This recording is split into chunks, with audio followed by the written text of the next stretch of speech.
faut surtout pas la briser, cette nuit aussi dense qu'une pierre noire, où se tiennent encore inédits 1100 oracles. Aujourd'hui, à cet instant précis qui ouvre notre histoire, ces bruits n'attendent que la voix de l'interprète, l'audace du porte-parole.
Selon le Coran, c'est Jésus qui signale la venue de Mahomet, comme Jésus lui-même a été annoncé par Jean-Baptiste, enterré et vénéré dans l'une des plus anciennes mosquées de l'islam.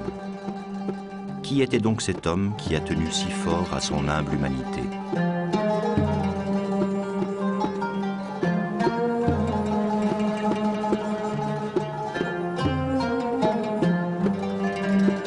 Mahomet est le fils unique d'un nommé Abdallah, mort 6 mois avant la naissance du bébé. Issu d'une aristocratie tribale qui a perdu toute fortune, Abdallah, commis caravanier, avait épousé Amina, d'une famille tout aussi noble et appauvrie que la sienne. بعد ما مات عبد الله زوج آمنة بنت وهب ما تمت زعلانة كتير يعني فترة طويلة من الزمن يعني حتى صار يجيها يعني أحاسيس وطيوف مشاعر تبعث على البهجة والسعادة كتير كتير لحتى جاها هاتف بنومها بيقول إنه صار يكلمها ويقول لها إنك حملتي يا آمنة وستصبحين أماً. بعدين هي ما صدقت هالحكي يعني لحتى بلشت بوادر الحمل تبان عليها، ولما كانت حامل ما كان بيجيها التعب والوهن والمرض وهي حامل مثل النساء الأخريات يعني. وضعته سيدنا محمد صلى الله عليه وسلم مكحلا مطهرا مدهونا مختونا، ولم تشاهد دم أصلا مثل النساء عندما يولدن دم ومخاض. هي لم تشاهد أي شيء لأنه رسول رب العالمين. كانت إحدى النساء حاضرة الولادة قالت إنه يوم حضرنا الولادة إنه كانت الأنوار كانت عم تملأ المدينة والنجوم عم تدنو من السماء لحتى تنزل على الأرض، حتى خفنا إنه تنزل علينا. ونودي على جده عبد المطلب وقال له وحمله وطاف به بالكعبة وقال سموه محمد صلى الله عليه وسلم.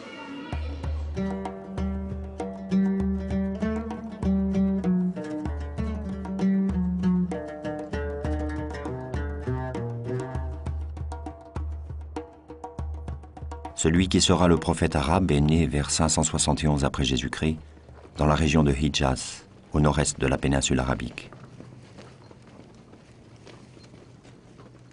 Les Arabes, ces navigateurs du désert, comme le répète un bien têtu lieu commun, étaient aussi familiers des ouragans et des silences des grands larges sur la mer Rouge, l'océan Indien et jusqu'aux mers de Chine. Ils n'étaient pas seulement des nomades, autre lieu commun. Le moindre point d'eau faisait surgir un hameau autour de la plus exquise des oasis.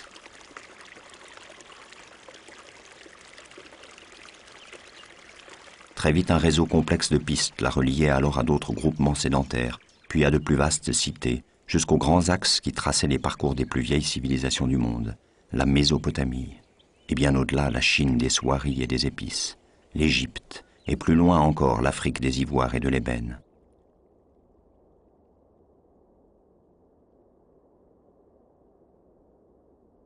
Vers l'Asie mineure, les Arabes tissaient des échanges plus décisifs avec la Grèce de la sagesse ou la Rome des juges et des stratèges.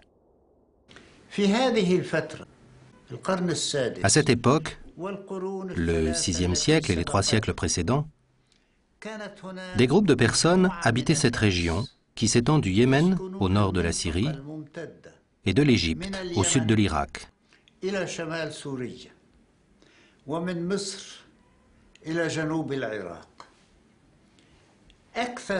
La plupart de ces groupes étaient des tribus, en particulier dans les régions rurales. Qu'est-ce qu'une tribu? Une tribu est un ensemble d'individus liés les uns aux autres par des liens du sang et de parenté. La tribu pouvait se sacrifier au point de disparaître, uniquement pour venger l'honneur de ses membres. Il y a les bédouins nomades et il y a les sédentaires qui habitent dans des villes comme la Mecque et qui ont commencé à s'adonner au commerce. Les deux sociétés sont structurées comme des clans. Donc, à l'intérieur de chaque clan, il y a une forte solidarité et un sens de l'honneur. Chacun doit défendre l'honneur de son clan. Plus un groupe était enraciné dans la vie bédouine, plus il y avait de conflits. Mais ils s'invectivaient les uns les autres dans la même langue poétique, se parlaient dans la même langue arabe. C'est-à-dire que ce qui les poussait à s'identifier tous en tant qu'Arabes, c'était le fait de parler la même langue.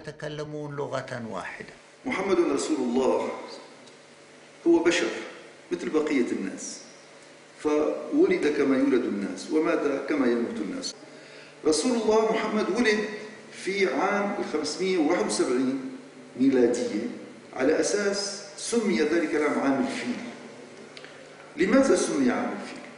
نحن نعلم أنه أمر إسماعيل مع إبراهيم بأن يبنوا الكعبة. هذه الكعبة كانت مجال احترام كل الناس حتى في جاهلية العرب، فكانوا يحترمون بل كانوا يحجون إليها، ومعنى الحج والقصد، فكانوا يطوفوا حوالين الكعبة وهم جاهليين يعبدون الأصنام والأوثان. لذلك السيرة قالت أنه كان في 360 صنم حوالين الكعبة اللي هي الآن موئل المسلمين. فحينما ولد الرسول هناك هذه الكعبة قلت لها قيمة كبرى. هناك ملك كان في الحبشة وجاء إلى اليمن فأخذ اليمن وهو أبرهة الحبشي كما ذكر، ومن هنا طمع بأن يبني بيتا وكعبة كما هي موجودة في مكة المكرمة، وفعلا راح بنى هذا المبنى في اليمن. فلما بنى وإذ العرب الذين نشأوا على تقديس واحترام هذا البيت لما شافوا ذاك البيت راحوا ففعلوا فيه تغوط، يعني عملوه مثل تواليت نكاية بأبرهة الذي بنى. فلذلك هو حينما فعلوا ما فعلوا أراد أن يهدم الكعبة، جاء إلى مكة وجاءوا معه الفيل. العرب لا تعرف الفيل، هذه الصورة في الصحراء عندنا في العرب بيعرفوا الجمل، بيعرف الحصان، بيعرف هذه الأنواع من الحيوانات. أما الفيل فهو يرهب. حينما وصل الفيل إلى مشارف مكة وقف، امشي ما بيمشي، يدفعوه ما ممكن، فحاولوا بكل الأشكال أنه الفيل يوصل إلى الكعبة وإلى داخل مكة، ما في إمكانية أبدا. من هنا الفيل كان يتوجه إلى الرجوع إلى الأمام لا يتوجه، وفعلا انتهت القضية بأن الله تدخل لحماية البيت فأنزل الطير الأبابيل وكما ورد في القرآن الكريم: فألم تر كيف فعل ربك بأصحاب الفيل ألم يجعل كيدهم في تضليل وأرسل عليهم طيرا أبابيل، يعني جماعات ترميهم بحجارة من سجيل، وأفنى هذه الحملة وانتصر لدينه وانتصر لبيته المحرم.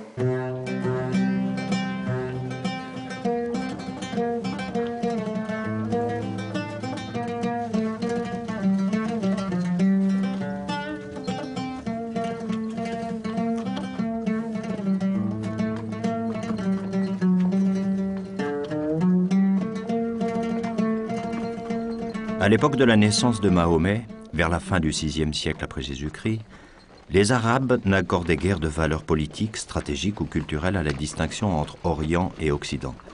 C'était plutôt le couple Nord-Sud qui nourrissait en eux l'imaginaire et le rêve. Le Nord, Shem El, comme ils le nomment encore, domaine sans doute du dieu El, était pour eux l'horizon du divin. Le Sud, Jan Oub, c'était le retour à la terre et au sein maternel.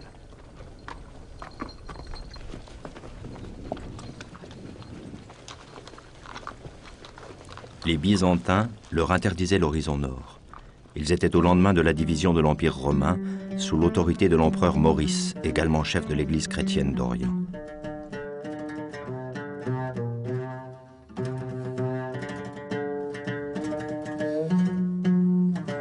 Les Perses, gouvernés depuis leur capitale Ctésiphon par la branche sassanide, semaient la discorde partout dans le Yémen, déportant des populations pour en faire des soldats et des esclaves, judaïsant tel prince pour le dresser contre un christianisme rampant, forcément allié à Byzance. Traversant le Moyen-Orient, autour duquel guerroyaient les deux empires, s'étendait la route caravanière, qui depuis la plus haute antiquité servait aux échanges commerciaux entre les deux limites du monde alors connu.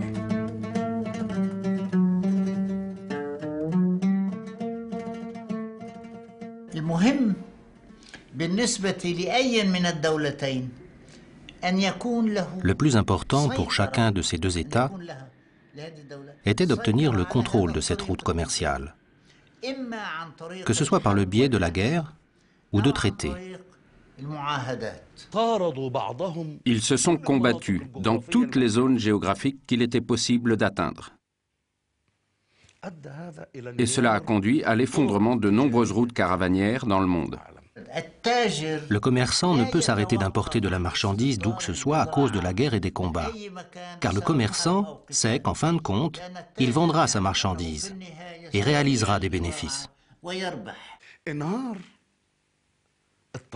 La route caravanière du Golfe Persique a disparu parce que les Perses n'allaient vers les Romains que pour les combattre. La route de la mer Rouge était elle aussi très dangereuse, à cause de fortes tempêtes et des massifs de corail. Et il ne restait dans cette contrée qu'une seule route, celle qui partait du Yémen au sud, passait par la Mecque, par Yatrib, puis remontait au nord vers les deux empires. C'est-à-dire que le moteur de cette avancée importante de l'Arabie au temps des civilisations antiques est précisément cette route caravanière qui traverse les royaumes du Sud. C'est là que réside l'importance des habitants de la Mecque. Ils ont pu, à ce moment-là, prouver leurs compétences et prouver qu'ils étaient capables de protéger le commerce. Les Arabes de la Mecque avaient encore les ressources nécessaires pour rêver d'un plus vaste destin. Juste à la veille de leur accession à une religion du livre, l'arrière-grand-père de Mahomet eut l'idée de l'ilaf, ou pacte caravanier, que le Coran va plus tard célébrer dans une sourate à part. En quoi consiste ce pacte caravanier? Sur les chemins qui conduisent les commerçants vers la Syrie ou le Yémen, des centaines de tribus menacent les caravanes et les pillent. Or, ces tribus élèvent des bêtes, travaillent la laine ou cueillent de précieuses herbes sauvages. Tout ce qui leur manque pour faire de l'or, c'est la mobilité. Qu'à cela ne tienne. Les Mécois assureront le transport de leurs produits jusqu'aux marchés les plus florissants. كانت من عادة العرب إنهم يرسلوا أولادهم للصحراء من أجل يتقووا من هن وصغار ويتعلموا اللغة الفصيحة من العرب. سيدنا محمد من أول ما ولد بدوا المرضعات يجوا على مكة المكرمة وياخذوا معهم الأولاد. كانوا يبحثوا عن الأبناء الأغنياء. إلا سيدنا محمد صلى الله عليه وسلم كان فقير يتيم. كانت كل مرضعة تجي لعند أمها السيدة آمنة ويعني ما تقبل إنه تاخذ منها سيدنا محمد.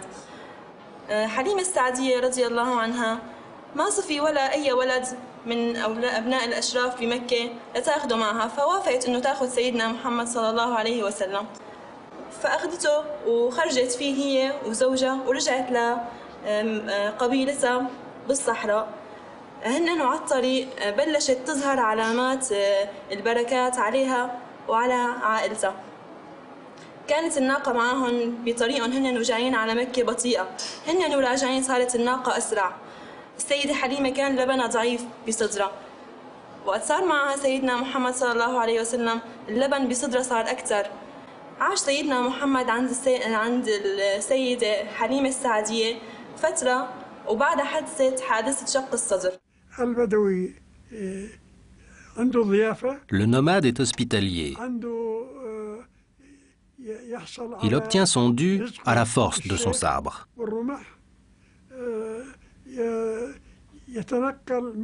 Il est en perpétuel déplacement.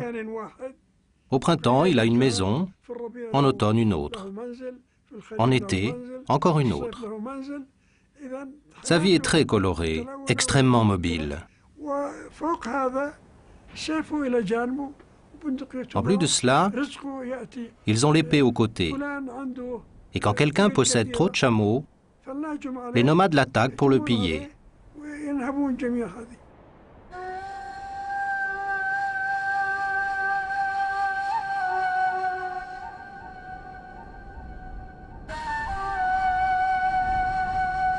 ولكن هنالك في حادثة مرت أثناء فترة إرضاع الرسول من قبل حليمة، وهي عملية شق الصدر.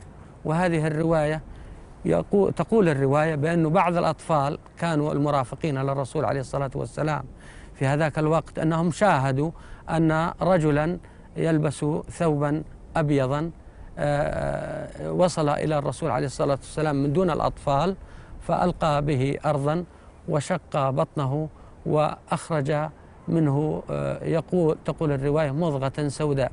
وهذه تأكيدا لما ورد في ذكر الله سبحانه وتعالى في القرآن الكريم: ألم نشرح لك صدرك ووضعنا عنك وزرك الذي أنقض ظهرك ورفعنا لك ذكرك فإن مع العسر يسرا إن مع العسر يسرا. فلما حكت القصة الأطفال حكوا القصة لحليمة خافت بهذه الطريقة واستمرت في إرضاعه. وبعد عملية الإرضاع وما تمت الرضاعة عادت به إلى أهله في مكة المكرمة. Qui habitait la Mecque? Une tribu nommée Koraïch. La tribu dont est issu le prophète, qui va par la suite unifier les Arabes sous la bannière de l'islam. La Mecque n'a pas toujours été sous le pouvoir de la tribu de Mahomet, les Koraïchites.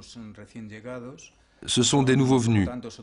Comme beaucoup d'autres Arabes du centre et du nord, ils sont arrivés du sud. Ils restent aux environs de la Mecque, qui était un sanctuaire, qui petit à petit va devenir de plus en plus prestigieux et qui, dès le IIIe siècle, jouissait déjà d'un grand prestige. Le commerce avait favorisé beaucoup de gens dans toutes les tribus de la péninsule. Toutes ces tribus ont pris conscience qu'elles avaient intérêt à se regrouper. D'autre part, il y a ce système qui s'appelle al-ilaf, c'est-à-dire la conclusion de pactes et d'alliances avec d'autres pays et d'autres tribus, pour que Koraïch puisse prouver sa capacité à protéger le commerce mondial.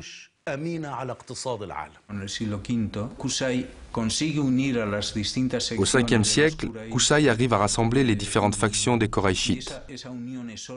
C'est une union solide, sans faille, qui arrive à s'emparer du pouvoir à la Mecque, de telle sorte que ceux qui détenaient le pouvoir précédemment sont écartés et remplacés par les Koraïchites.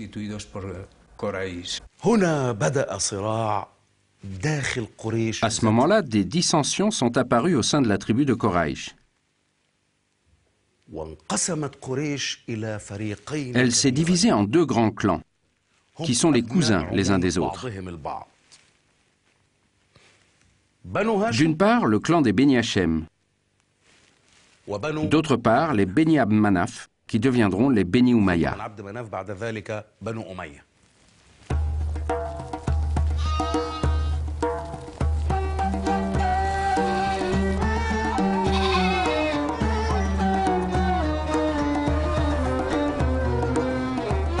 Les Beni Hachem, clan auquel appartient l'enfant Mahomet, n'ont hérité de leur ancêtre Qusay que la garde de la maison interdite, la Kaaba, alors que leurs cousins les Beni Omeya avaient reçu le pouvoir politique et la fortune.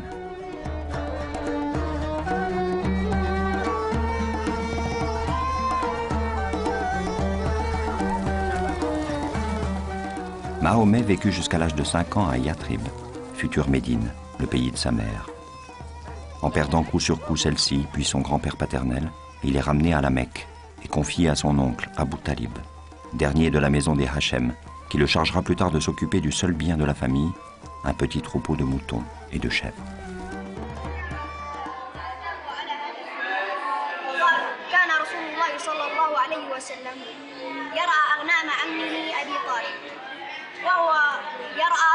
ومعه صديقه فسمعوا صوت الموسيقى وطرب فقال لصديقه ارعى أغنامي قليلا بينما أسمع الطرب فضرب عليه الله تعالى على آذانه النوم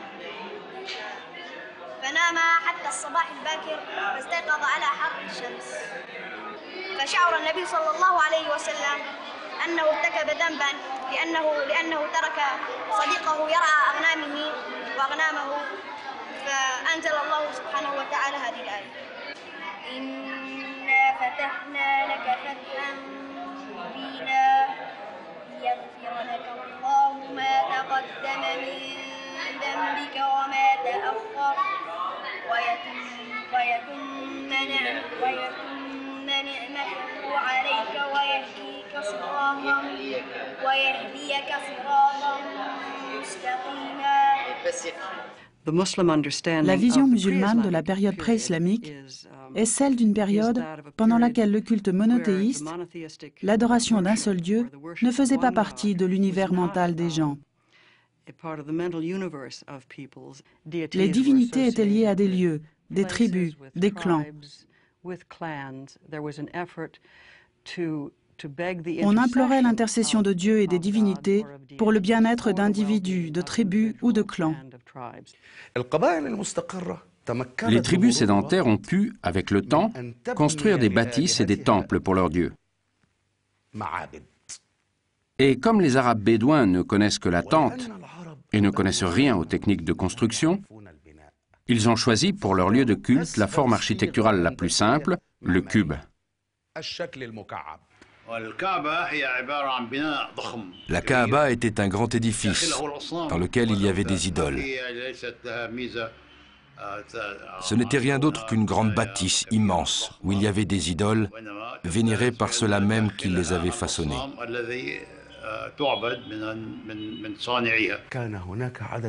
Il y avait un grand nombre de Kaaba. Les adorateurs de chaque Kaaba croyaient que leur Dieu y demeurait. C'était la demeure de tel ou tel Dieu, la demeure de Qudust, la demeure de Rahman, la demeure de Gaba. Elles étaient devenues les demeures des dieux. La historia de la importancia de la Meca es muy tardía. L'importance historique de la Mecque est très tardive. On peut la faire démarrer au IIIe siècle, quand un chef, Amr ibn Jay, selon la tradition, a ramené quelques statues d'un voyage en Cisjordanie ou sur la côte de Gaza et a agrandi le sanctuaire qui devient un sanctuaire, disons, païen, syncrétique.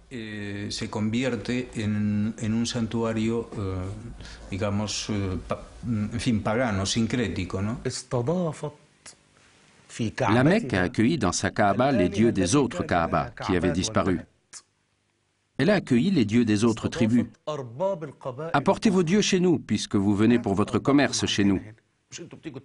Vous restez ici 4 mois, vous vendez, vous achetez, vous vous amusez, vous prenez du bon temps, vous vous enivrez. Amenez donc vos dieux chez nous. La Mecque a ainsi accueilli les dieux de la péninsule tout entière. Dans la péninsule arabique, avant l'islam, il y avait une triade, 3 divinités féminines, Allat, Oza et Manat.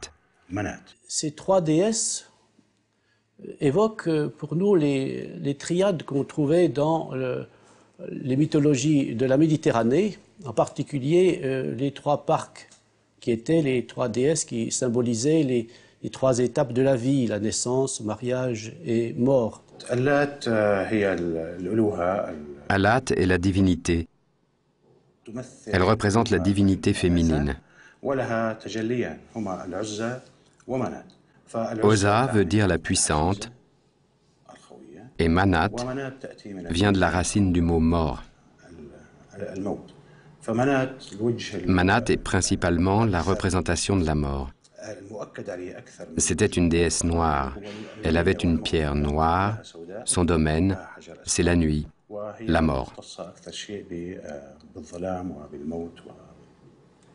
Nous disposons également d'éléments qui laissent supposer l'existence de représentations de figures chrétiennes faisant partie de l'iconographie de la Kaaba.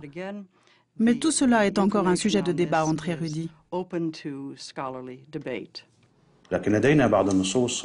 Mais nous avons quelques textes de la Mésopotamie, surtout de vieux textes assyriens et babyloniens, qui parlent d'un dieu de la péninsule arabique dont le nom est Allah.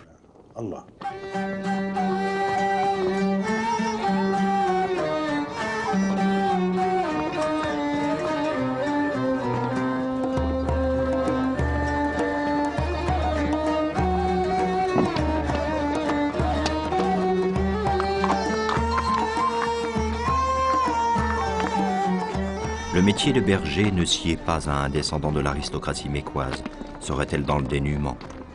Mahomet apprendra donc la noble profession de ses ancêtres, le commerce. Il sera du voyage lors des 2 périples annuels, celui d'hiver et celui d'été, en compagnie de son oncle Abou Talib, qui a peu à transporter. À défaut de s'enrichir, Mahomet saura l'art du négoce, apprendra à décoder les traces sur les sols et les marques sur les visages.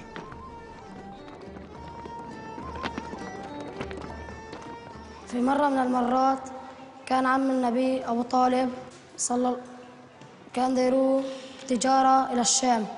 كان في الرسول صلى الله عليه وسلم بده يروح معه، بده يروح معه. فهذا النبي صغير صلى الله عليه وسلم، واللي أجا قال له عمه أبو طالب ما بدي أخذك معي لساتك صغير. واللي أجا قال له لمين بدك تتركني؟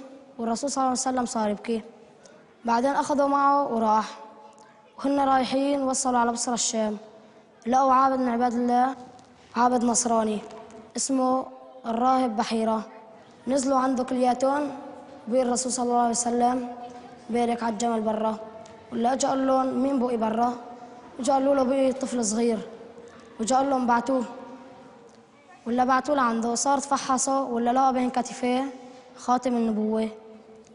بعدين اجى قال له لعمه رجعوا على مكة أحسن ما يقتلوا اليهود، لأني هذا من راح لهنيك وحسوا عليه مشان لأني ما ينسخ دين اليهود كله. النبي محمد صلى الله عليه وسلم Le prophète Mahomet, Dieu le bénisse et lui accorde le salut, était en contact avec la culture juive dans la péninsule arabique, en contact également avec la culture perse, avec la religion de Zoroastre, avec les croyances de Mani, et aussi en contact avec la culture hellénistique, avec ses divers courants gnostiques.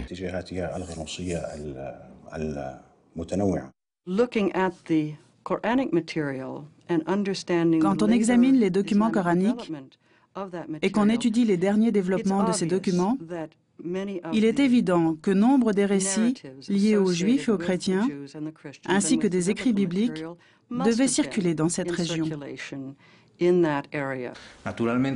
Naturellement, il s'agit du christianisme de la région, qui n'était pas vraiment le christianisme orthodoxe ou le christianisme impérial, mais le christianisme hétérodoxe des monophysites nestoriens. Puisque très souvent, les histoires dans le Coran sont très elliptiques, très allusives plutôt qu'élaborées comme elles le sont dans la Bible, elles présupposent que les gens connaissaient les personnages dont il était question et qu'ils avaient déjà une idée de ces récits. À partir de là, on peut penser que la connaissance de certaines idées juives et chrétiennes n'était certainement pas étrangère à la Mecque et à d'autres régions qui ont compté dans la première période de la tradition islamique.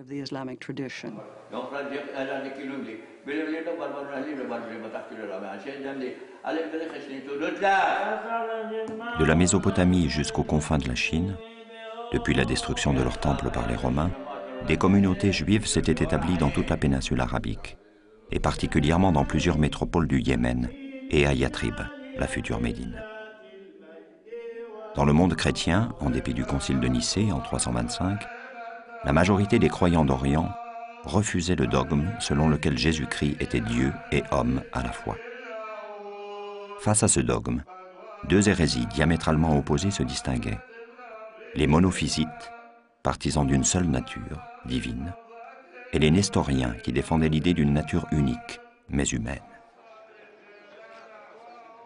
Et partout circulaient des évangiles non reconnus par l'Église officielle, tels l'évangile de Thomas, où Jésus insuffle la vie à une colombe en argile.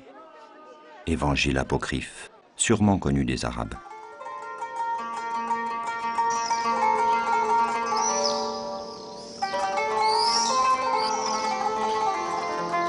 Sourate 3, versets 48-49. Je suis venu à vous avec un signe de votre Seigneur. Je vais pour vous créer d'argile comme une forme d'oiseau. Je souffle en lui et il est oiseau, avec la permission de Dieu. Je guéris l'aveugle et le lépreux, je ressuscite les morts, avec la permission de Dieu.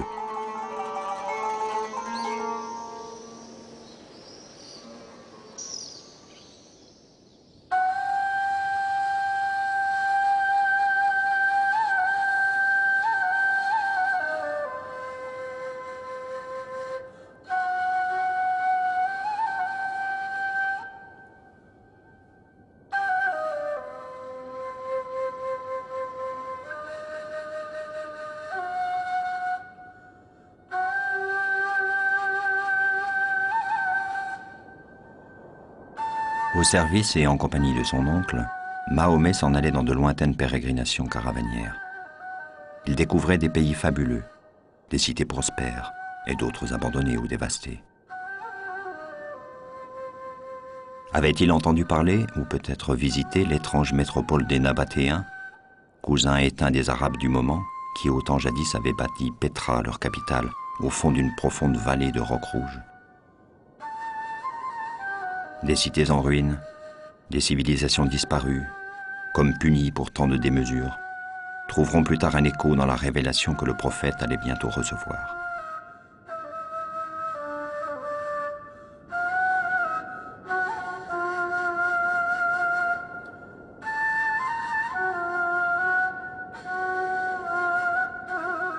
Combien n'avons-nous pas détruit de cités dont les habitants vivaient dans l'abondance? Vous voyez leurs habitations, elles sont presque désertes, et c'est nous qui en avons recueilli l'héritage. Ton Seigneur n'a détruit aucune nation sans qu'il ait envoyé dans sa métropole un apôtre chargé de lui réciter ses commandements. Nous n'avons exterminé que les villes dont les habitants étaient impies. Sourate 28, versets 58 et 59. تأتي رحلاته إلى بلاد الشام لنتبين فيها حافزاً. Au cours de ses voyages en Syrie, il lui vient une impression sans doute décisive dans l'évolution de sa personnalité culturelle essentiellement.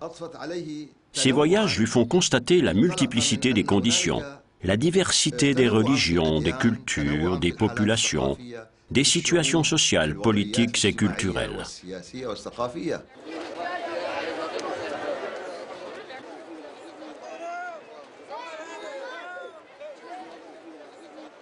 Afin de faciliter les échanges, quelques mois étaient chaque année interdits à la guerre. C'était la trêve sacrée, occasion de rencontres et de foires où se rassemblaient des tribus débarrassées des fougues guerrières. Des hommes, mais aussi des femmes, y échangeaient des biens, mais aussi des amitiés ou des amours, dans une émulation festive. Tel concurrent faisait valoir sa dextérité à cheval, son adresse au tir. Tel autre brillait par son trait d'éloquence dans la joute poétique.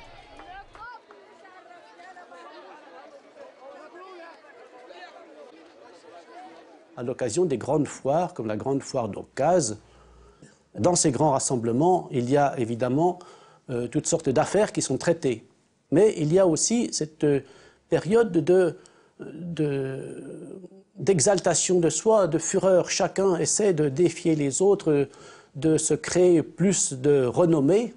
Alors, soit par des pratiques comme le maïsir, c'est-à-dire d'aller jusqu'à être capable de dégorger des bêtes pour montrer qu'on n'a pas de soucis du lendemain, soit aussi par des grands concours des poètes qui vont célébrer l'honneur des tribus, ridiculiser les ennemis.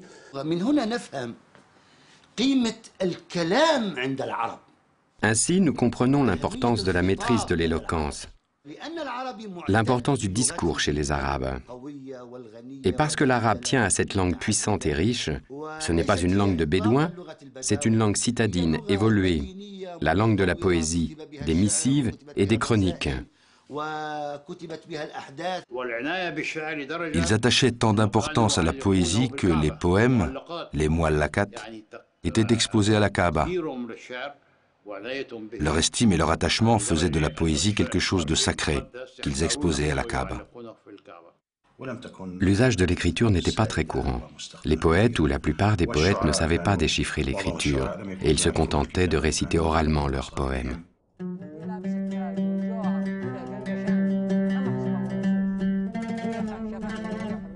L'arabe habite en poète. Quelle autre langue que la sienne userait du même mot bait pour désigner la maison et un vers de poésie? Aussi, personne ne saurait plus dangereusement rivaliser avec un prophète que le faiseur de paroles démoniaques contenues dans un poème.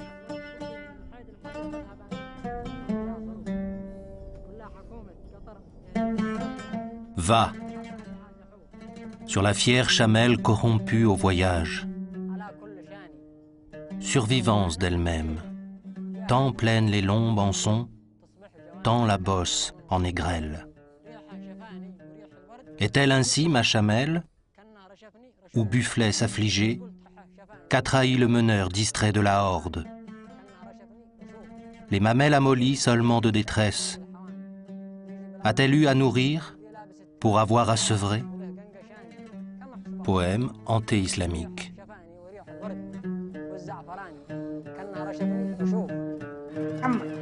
كان يخدم مع عمه أبو طالب، يخدم معاه في التجارة، يمشي وياه يلموا شوي فلوس ولا يزيد يولدوا. مشوا للشام، سمعت فيه خديجة، قالت سمعت فيه ثقة وما يشربش الخمر وما يتبعش الذري خايبة. سمعت فيه خديجة مرسمة لحدها، عندها فلوس ياسر، بعثت له قالت له تتاجر معي أنا. مشى الرسول، مشى محمد لخديجة، مشى لخديجة خدموا وياه، لموا فلوس كثير ياسر. ولد خديجة بعثت له مع امرأة، قالت له تتزوجني. قال كيفاش نتزوجها أنا فقري ومرسمة لحد حدها، ما قدش نتزوجها ذي، لما قدش نتزوجها خلاص النبي ما حبش. ولا زاد بعثت له بعث أخر، قالت له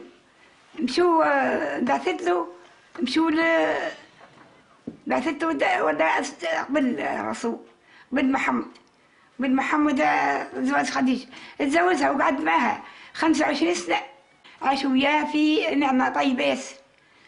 وبعد 25 سنة ومات خديجة. C'est à cette femme que le prophète fut dévoué. Il a été marqué par cet amour durant toute sa vie. Il disait, son amour m'était un don de Dieu en parlant de Khadija. Dieu la bénisse.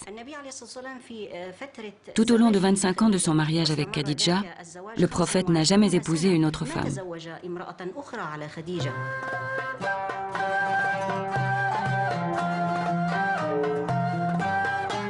Khadija, la quarantaine, de 15 ans plus âgée que Mahomet, était veuve de 2 époux successifs qui lui avaient laissé une fortune considérable.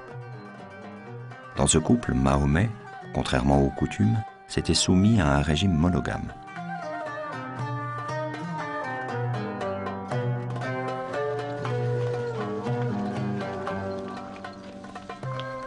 Son nouveau statut social allait désormais lui permettre de poursuivre ses périples en maître de caravane, décidant des itinéraires et des haltes. Il découvrira de nouveaux pays et surtout la maternelle Arabie du Sud, là où sa mémoire, et la mémoire des hommes, situait l'antique royaume de Balkis, la reine de Saba, dont le Coran louera la beauté comme les qualités de monarque démocrate.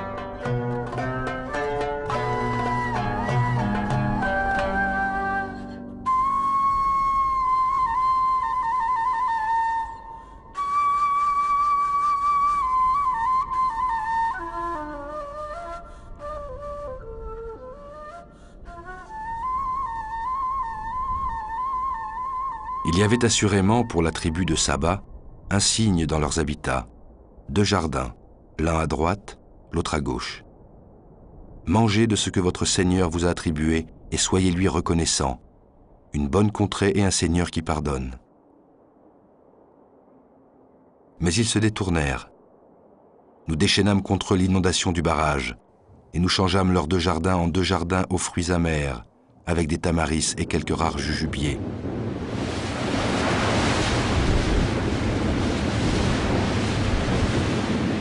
Ainsi nous les rétribuâmes pour leur mécréance.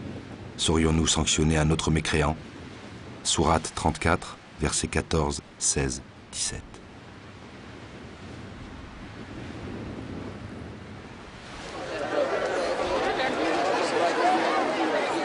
À la Mecque, Khadija lui a donné 6 filles, dont Fatima.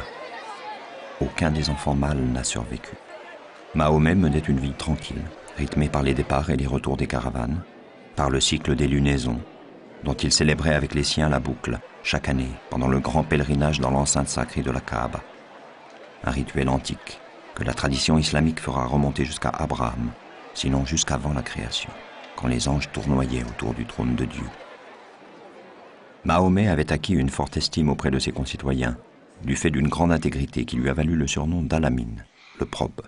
صار فيضانات بالمكة عن خربة الكعبة يعني هن رجعوا بنوها متى بغير الحجر الأسود شلون يحطوها كل واحد الرئيس يقول أنا بدي أحطها مثل الولاد الصغار أنا بدي أحطها كلهم مثل بعضهم هم قالوا أول واحد يدخل من باب المكة هو يعني الحكم دخل سيدنا محمد صلى الله عليه وسلم قالوا له لقد جاء الأمين انك قالوا له سيدنا محمد قال ايش بكون مختلفين يعني منزعجين قال له انا الرئيس يعني من قبيله قال انا بدي احط الحجر الاسود كلهم قالوا مثل بعضهم قالوا شغله بسيطه شرح بيته وحطها نقى من كل قبيله رئيسه يشيل من طرف فاقه لبين مقدس القبائل بعده قربوها لعند الحيط قام سيدنا محمد صلى الله عليه وسلم الحجر وحطوا محله. بسم الله الرحمن الرحيم وإذ يرفع إبراهيم القواعد من البيت وإسماعيل ربنا تقبل منا إنك أنت السميع العليم ربنا واجعلنا مسلمين لك ومن ذريتنا أمة مسلمة لك وأرنا مناسكنا وتب علينا إنك أنت التواب الرحيم ربنا وابعث فيهم رسولا منهم يتلو عليهم آياتك ويعلمهم الكتاب والحكمة ويزكيهم إنك أنت العزيز الحكيم. فكان قريش مسيطر على الحياة الاقتصادية. Quraysh dominait la vie économique et commerciale et sa population était occupée à adorer les idoles. Cela n'exclut pas l'existence de personnes en nombre très réduit qui étaient opposées au culte des idoles. On dit qu'ils suivaient la religion d'Abraham, on les appelait les Hunafa d'Hanif. C'est l'hanifisme, qui est la religion d'Abraham.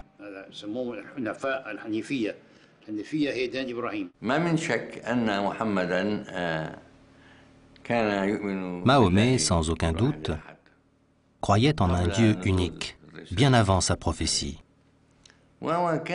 Il faisait partie de ceux qui, à la Mecque, croyaient au monothéisme. D'aucuns diraient que le hanifisme, mouvement auquel appartenait Mahomet, était bien plus proche du christianisme que du judaïsme.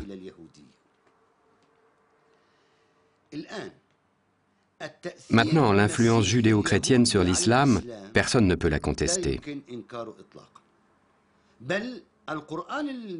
Le Coran lui-même souligne que cette religion nouvelle n'est que le parachèvement des monothéismes précédents.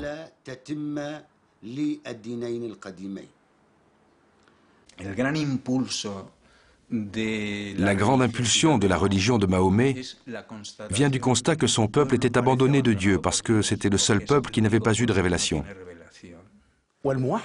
L'unificateur, celui qui prétendait unifier les Arabes, devait le faire par le biais de la religion. Pour que les Arabes acceptent de se soumettre non pas à un membre d'une autre tribu, mais au Dieu du ciel. L'unificateur devait donc être un prophète.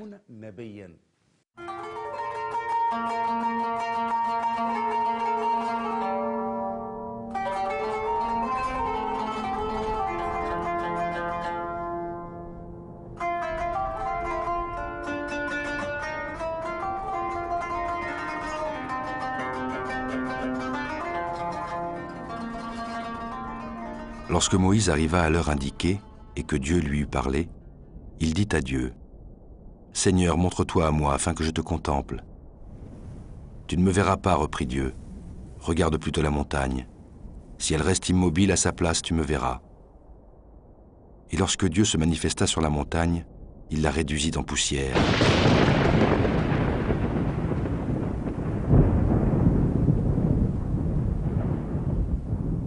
Moïse tomba évanoui, la face contre terre.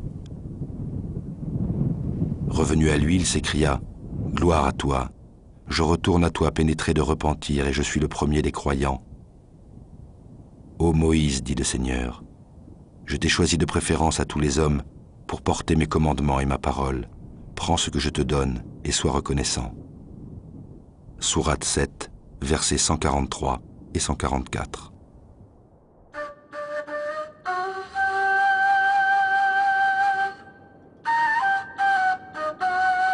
Après Moïse, pour qui Dieu a gravé la loi, après Jésus qui l'a fait parole, Dieu s'apprête avec Mahomet à enseigner aux hommes la pratique indispensable pour s'approprier les deux messages antérieurs, lire et connaître. Il s'est mis à suivre la voie de son grand-père vers la grotte de Hira. Il s'y rendait la nuit pour contempler le ciel et la terre, et il essayait de comprendre ce qui se passait autour de lui.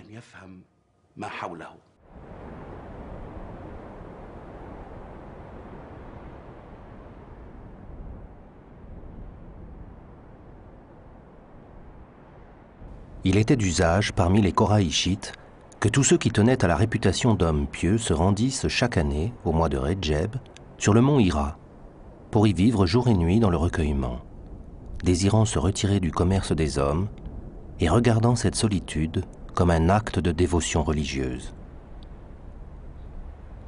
Chaque tribu avait à la montagne un endroit où l'on passait le temps de la retraite.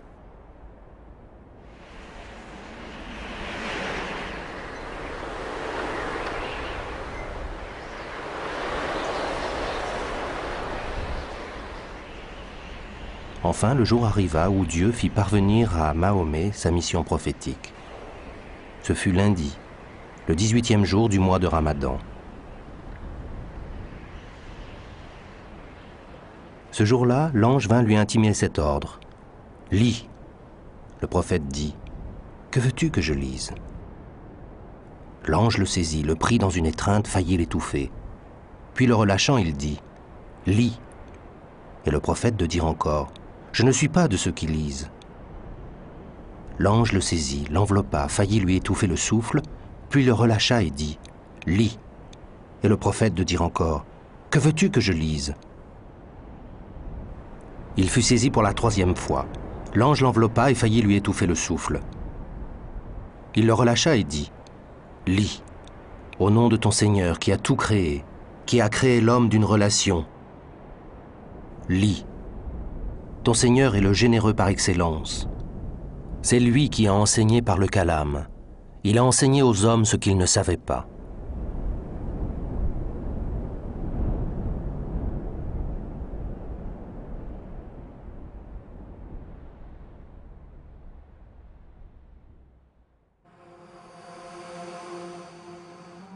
Ce premier moment annonce, nous le verrons dans le prochain épisode, un long périple, pendant lequel le prophète, d'épreuves en épreuves, construira un discours neuf, une cité neuve et une nation.